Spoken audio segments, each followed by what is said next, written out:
Okay, good morning, Jean. How are you? I'm good, Kylie. How are you? I'm great, thank you. And thank you so much for joining me. This is the second time that you and I have had the opportunity to catch up as one of my Soulpreneurs Spotlight members, which is fantastic. Thank you. One Thank of you. our, Thank you. Thank you. yeah, we've got Alicia joining us, one of our founding members. I just love what you offer, just that real heart connection, and the group is just so amazing. Thank you, Alicia. So, sorry, my head's just managing things in the background, Jean. So I was just saying we've got Alicia joined us. So what I wanted to do today, since we have spoken before, and our first recording for Soulpreneurs, your Soulpreneur Spotlight is saved in the group, in the albums under photos. So if anyone wants to go and watch that, and we talked a lot about Jean's business and what she does, and her programs with Sheehan Millennium Education. So that is stored in the group if you'd like to go and watch. But so I thought today we might have a slightly different conversation, because we're all members of the Soulpreneurs community, which is about aspiring to lead from your heart, both in your business life but also in your personal life as well. So I thought we might have a bit of a conversation, because Jean has a very heart-led business that's in everything that she does, and has been in business for a long time. That it might be a good opportunity to have a conversation about that. And Alicia, you are welcome to join in and ask me questions as well as we go through. But I'm interested, Jean, to know, how would you describe a soulful or a heart-led leader? What do you think the kind of main qualities are? That I was actually thinking that before we started off. What is that soulful leader? What is a leader? And so I remember one of my business coaches many years ago said, you've got to be the example of what's possible. So I didn't take it just in business. I thought, oh my gosh, I've always done that as a parent. My boys are adults, and I have to be the example of what's possible. And the possibility is not just like winning awards or that sort of thing. It's that being able to be happy and at peace with myself. So for me, that soulful leader is, do I like who I am? Forget love, but do I like who I am to begin with? Do I like my ups, my downs, my ins, my outs, my successes, my failures? Love all that aspect. And also vulnerability.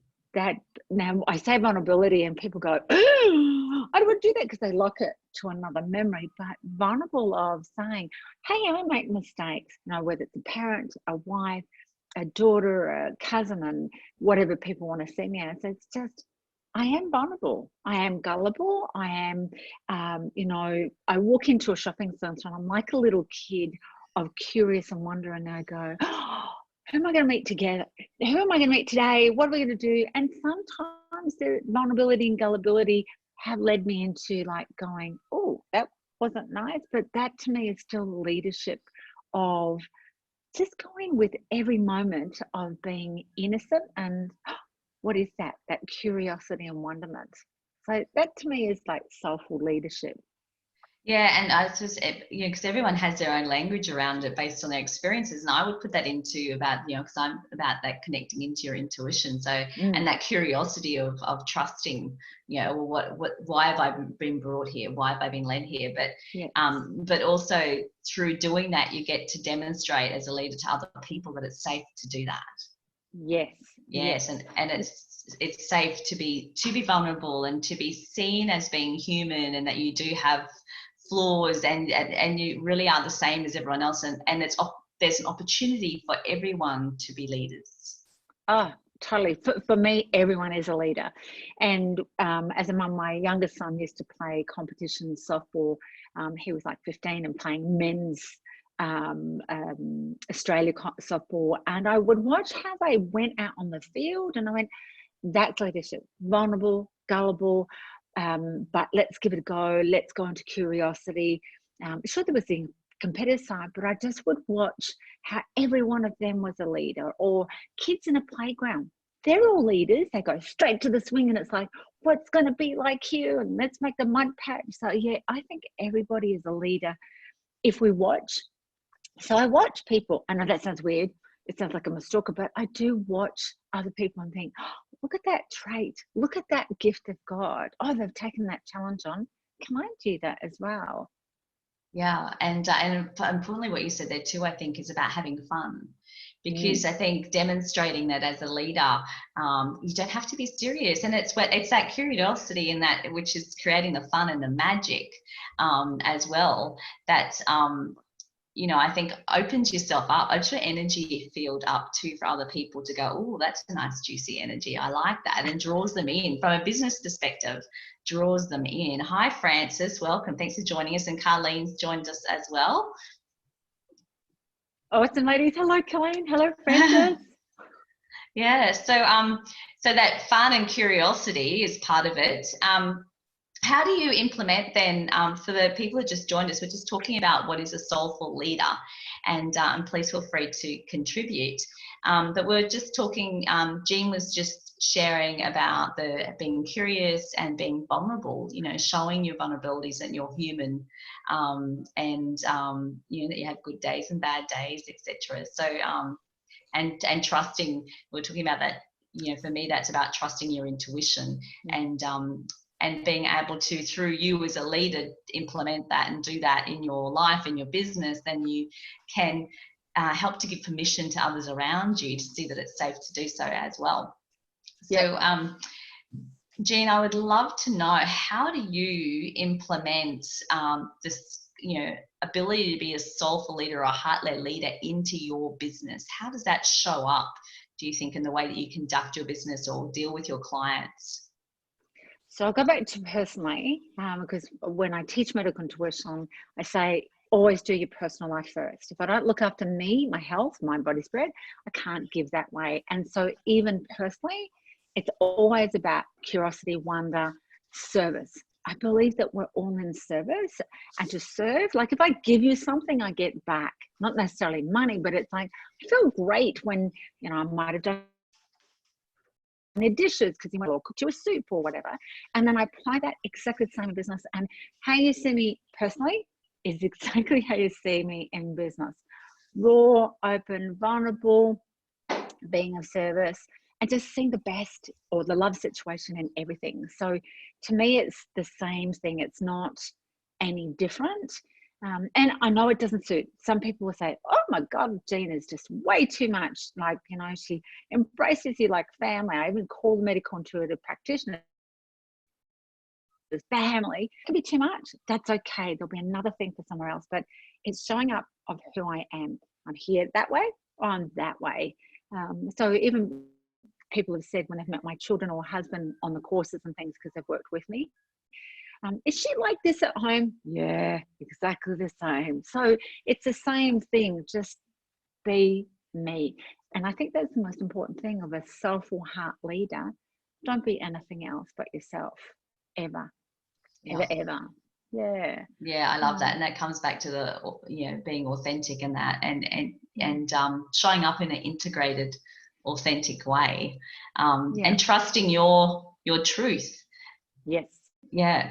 Even when you're challenged, I was just sharing with Jean just before we started about a situation that I had on a call on Thursday night, where I was delivering a workshop on visioning and reigniting your vision, and there was a participant who took offense to I was talking from an energy perspective and about connecting with your vision and something higher than yourself, as I wasn't putting any other terms other than that language. But because he was coming from a religious perspective, he took offense to the frame that I was using.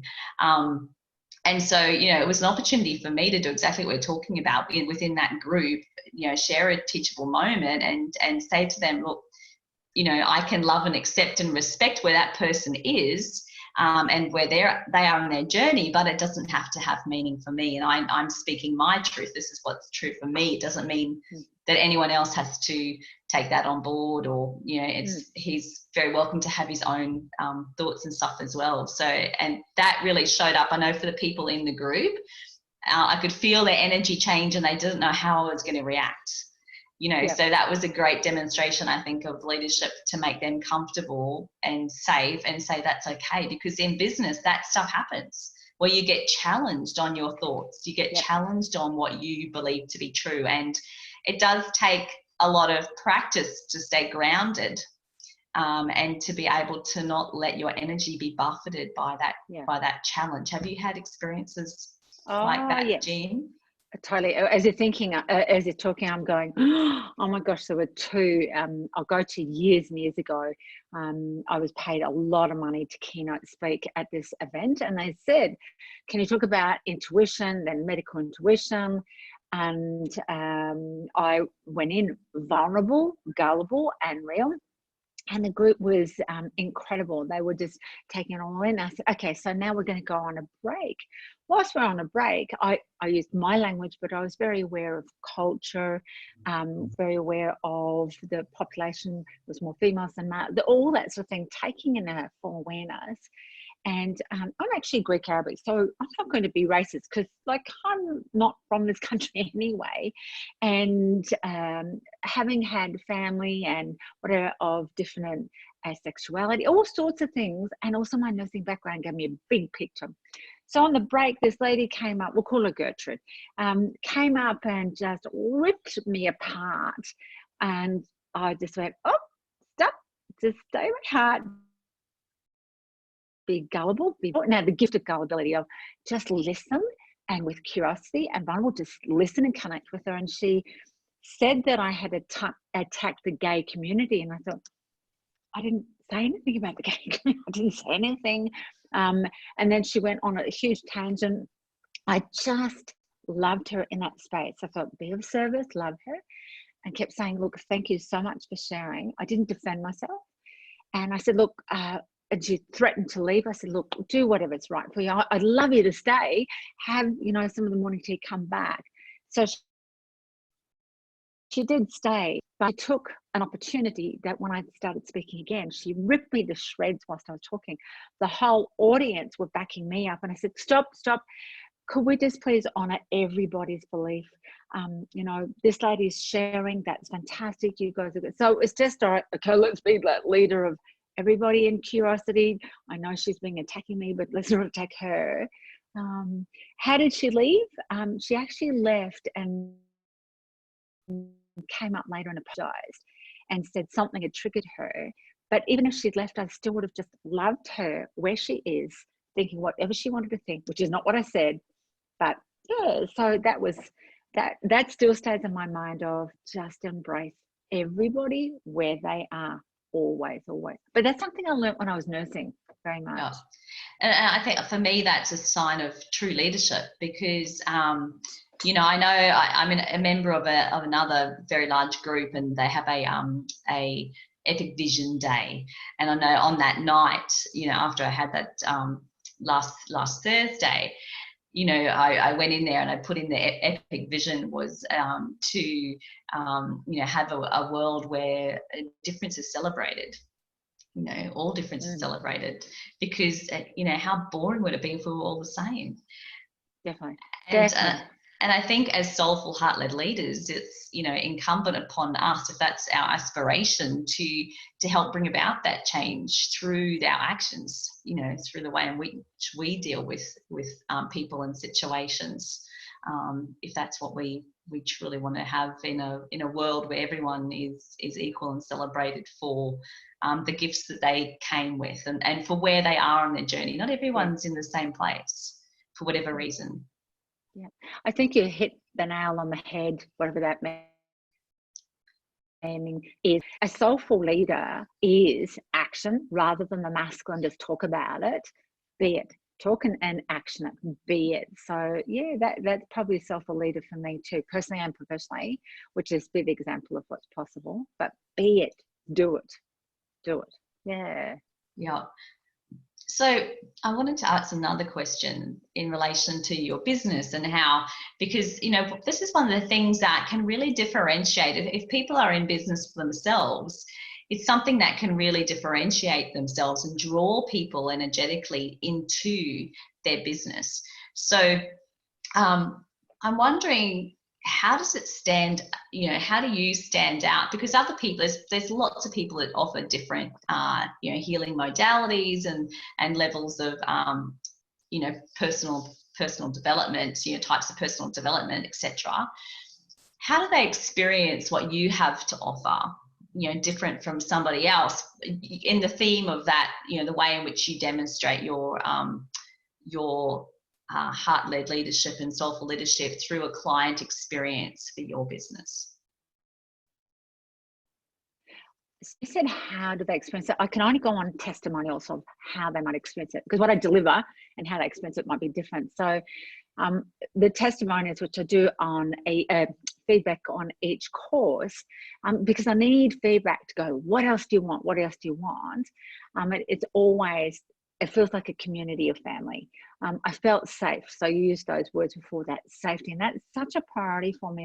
If we're going to go into self-development, we might have to throw some coats off the masks that we've got. We've got to feel safe. So that community, safety, being comfortable to be able to share who they are.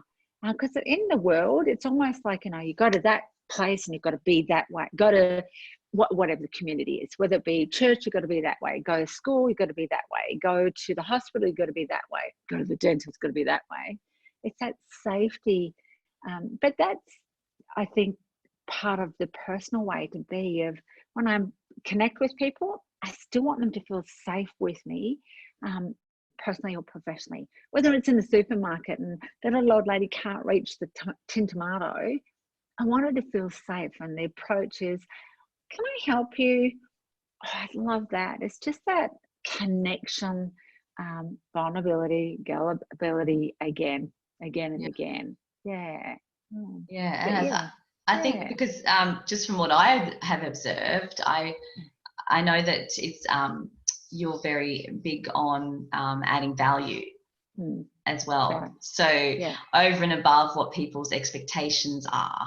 Without the need to, that's so it's value based versus then necessarily price based, or it's experience based versus like that difference of where you get more than what you expect, and it's delivered from a place of gifting versus giving versus something else. Spot on. And I just feel like in business it is nurture everybody. If I nurture somebody and over, rather than sales of overpromise, overgive and undersell. Well, I don't like sales as such. I always say it's marketing. Give, where are you with the person? Because really business is that servicing. And if I'm servicing that person, they know to call upon me at different peaks in their life, different troughs in their life. So that service and value, that's what I want when I'm purchasing as well. And when people don't give it to me, I think, why would I go back to Frank or Gertrude? So very much along those lines. Very. Yeah, and I think that's truly a differentiating factor as well, because it's that, I think when you can purchase and if you feel safe with somebody, and you feel like even though there may be exchange of investment, that they're going to be taken care of, that their needs will be met, and that you're forming a relationship versus that being a single transaction. Absolutely. Which traditionally, doctors used to, this is nothing to do with bagging out doctors, it's traditionally doctors would say, Kylie, how you going? How's your pet? How's your mum? How work? It's that build a relationship. Now, what can I do for you? Isn't that life? Isn't that what being human is about? That's what I thought anyway. Yep. No, that's fabulous. I'm just wondering, would any of like Alicia or Carleen or Frances have a question that you'd like to ask Jean around the soulful leadership or heart-led leadership, or her business? Any questions that you might have before we wrap up our little morning chat and conversation? You're welcome to just take yourself off mute and ask the question. Hi, Frances. So Jean, being in business, and we use all those social media outlets, to promote ourselves. there's always the potential for reviews also to be in the negative or not as positive as you would like, or might imply something. I don't know if you've had that experience, but if you have, you know, what's the challenge there for you, or how do you stay with that? Yeah, and thank you so much, Frances. It's beautiful to connect. I have, and I recall I was in Melbourne teaching 8 days of medical intuition. We're about halfway through. I had a series of clients come for breast cancer, and I wrote an article about breast cancer according to medical intuition, based on my husband's best man's wife, which we were close. And I dedicated that article to her. And I thought, oh, I'm going to repost that article. And I said, this is according to medical intuition, my perception, take what's right for you. So I put it there, knowing that when you're on social media or just out there, when I keynote speak or whatever, I might get a heckler or whatever. Someone was out to they had a bee in a bonnet against me for some reason. They ripped me to shreds. They got some of their community to rip me to shreds on the post as well. And then they attacked my business page. They attacked my Twitter, attacked every outlet. They went to the website. And in the end result, because I didn't reply, I didn't want to bite at the nastiness. I just left it. And what happened is clients actually replied, how do you speak about blah, blah, blah. And I had to think, stop. I'm not going to reply. The lady actually then in private messaged me through my business page and said, why won't you love me like you talk about in your article? And I thought, oh, her attack on this thing. And when I went to her Facebook, I had a look, and I'm assuming she had breast cancer because she had no hair. And I just thought, you just want to be loved. And I thought, but the way you're going about it, attacking. So I never actually replied. I let her just vent. And it was my clients and followers that actually supported me. And I thought, actually, that's my learning. Don't say anything. Don't block her. Don't anything. And I think sometimes when people do that on I'll say all media, whether it's me keynote speaking or reviews or social media, they're crying in pain. Or last night I did a Facebook Live and I was talking about a program, and I'm releasing it early about my Bite Me book, and I said, I've got a secret to tell. I just got on. This guy that I don't even know said, hurry up, why are you taking so long? So I replied back and said, I am taking a long time, stick around. So I made it a connection. So I think that when people cry out like that, they're in pain on some level. And sometimes they misinterpret that. Say, for instance, when you're out there, oh, look at you. Who do you think you're? So I just love them in their spot. Sometimes I don't reply because it's just, nothing I could say could actually, I couldn't see or hear me, if that makes sense. Yeah. Okay. I remember the breast cancer thing, and I just think, oh, that was a big one. It was about 2014. Does that help you? Yeah, good. Great. Yeah. Thanks. You got to love it. As much as the social media can be a lot of benefit to broaden your message, it comes with some pitfalls as well, that which is another opportunity to learn it and step into that alignment and speaking your truth. It's another experience to show up and provide leadership, and again, learning not to take on board other people's energy. So that's a life lesson, isn't it? But just as a curiosity, just the personal, when she personally PM'd you, right? Yes. And she said, why won't you love me? Love me. Again, you didn't respond to that? No. And the reason being, she did it for a whole month. It was attack on every single avenue. And when I read her comments, she was hurting so badly. I could have said, I'm going to give you $1 million. She wouldn't have read it or heard it. She was just in that pain point so much. And I thought, look, I could say, I'm going to kill myself for you, or I'm going to give you my house. She just was in that pain point. Because I didn't respond, the last comment was, in response, well, then a surgeon, she went and attacked her. So I think there was like a I think a behavior that she might have. Yeah. So Yep. so I think it's just you start to learn personalities and see the message behind the message. Yeah. So yeah, I just think, and then I related to breast cancer. Breasts are about feeling nurtured, nourished. Well, she wasn't nurturing and nourishing herself by attacking everybody else. So, but yeah, she left me alone afterwards, and I thought, okay, no problem. Okay. Did I take the article down from my website? No. Is it really popular? Yes. It's been there since 2010. So. Yeah. Okay, good. All right. Interesting. Did you go and delete the comments in that situation, the negative ones? I did. The first 2014, it was so offensive. And I thought, not to me, I thought, look, whatever. After nursing, you see and hear lots of things said and done to you. But it was to my clients, I thought, that's really vulgar. So I deleted it. And then she rip-snorted and then got her friends of, why aren't you replying back to Gertrude or whatever? And I thought, oh, don't delete it. Just leave it. And I let them go. And I thought, actually, they're undoing themselves. You just vent, you do whatever. So yeah, my mistake was actually deleting it because it triggered. So only once have I had one other thing, and I didn't delete it. Facebook did because it was so offensive. Yeah, so I've never deleted it ever again anywhere. I've just left it and gone. Yeah, because it's energetically, it's an interesting kind of, again, it's a leadership kind of dilemma to make, is it? Do you leave it there to show your vulnerability, to show your people that you deal with that you are real and you're not hiding behind anything and how you've dealt with it, or do you remove it so that that energy is not infiltrating into your space?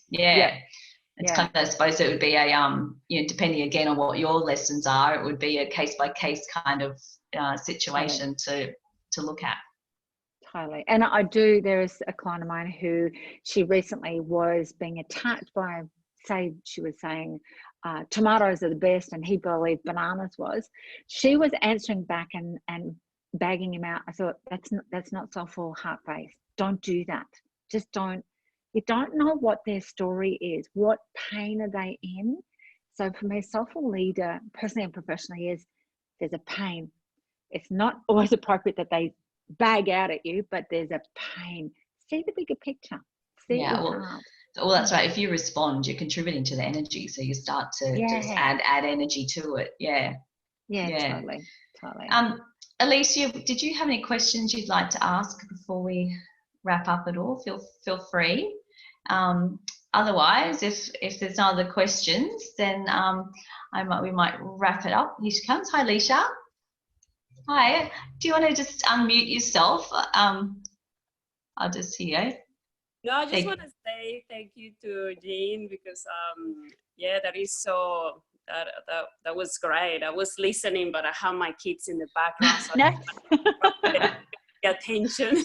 Yep. And I'm actually at the moment reading one of your Millennium books. So it's Millennium Children.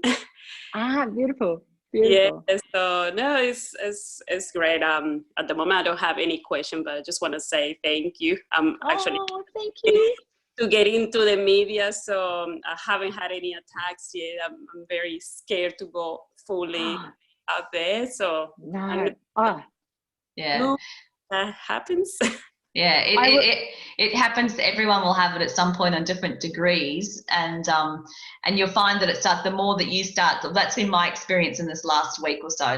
Because the more that you start to really step into and show up and speak what's right for you, the more it starts to come to give you an opportunity and experience to really ground yourself and stand in it and not be wavered by it. So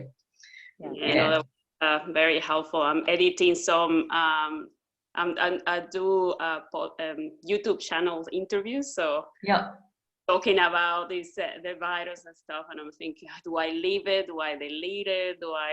What do I do? Oh, I'm probably gonna have a lot of people attacking that. Yeah. Can I share something, Kylie? Is that okay? Yeah, go for it. Yeah, that soulful leader, and especially to Alicia, I so can relate.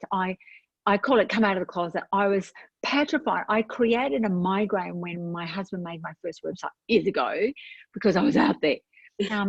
And my biggest learning lesson was what were you thinking, Jean? Nothing to do with anyone else. Being out there, I keep going, I'm a service. If I can be out there everywhere, yep, I may have those people, but I may not, because we never realize when we smile at someone. Or Alicia, you sharing today, you've gifted me as a leader to go, look, I'm here with my kids. So you're taking, putting yourself as a priority. That sometimes whether it's social media, YouTube, walking down the street, going to the supermarket, we don't realize that we have this beautiful infection on people. And what I mean by infecting is that we leave this beautiful sprinkle of love. So Alicia might walk down and smile at Gertrude in the supermarket and leaves Gertrude feeling wonderful for the whole week.